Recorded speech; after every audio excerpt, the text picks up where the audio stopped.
no medio do monte, na beira do mar, a língua galega começa o ar.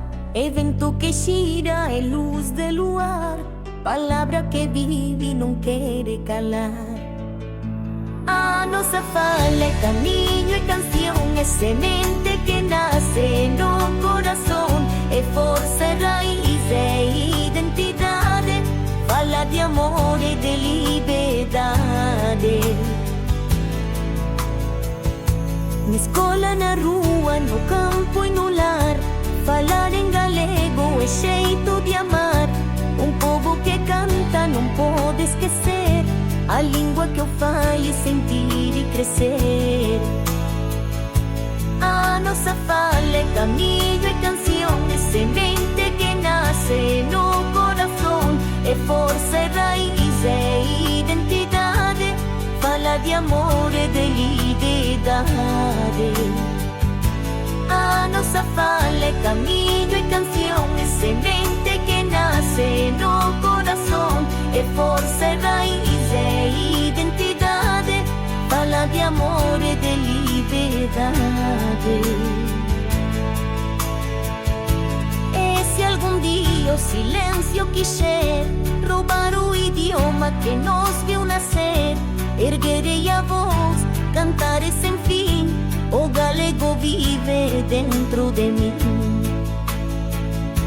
A nossa fala é caminho, é canção, é semente que nasce no coração, é força, é raiz, é identidade, fala de amor e de liberdade, fala de liberdade.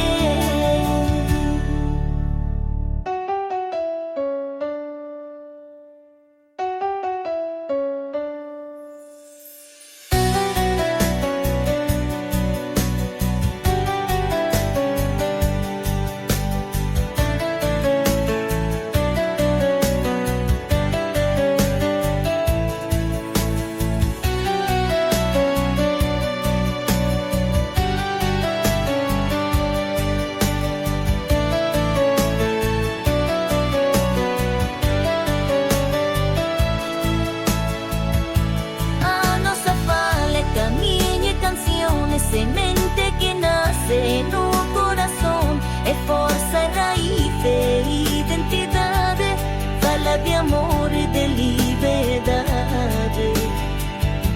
A nossa fala é caminho, é canção, é semente que nasce no coração, é força, é raiz, é identidade, fala de amor e de liberdade.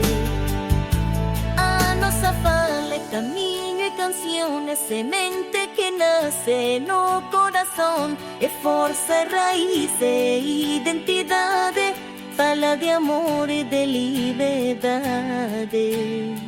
fala de liberdade.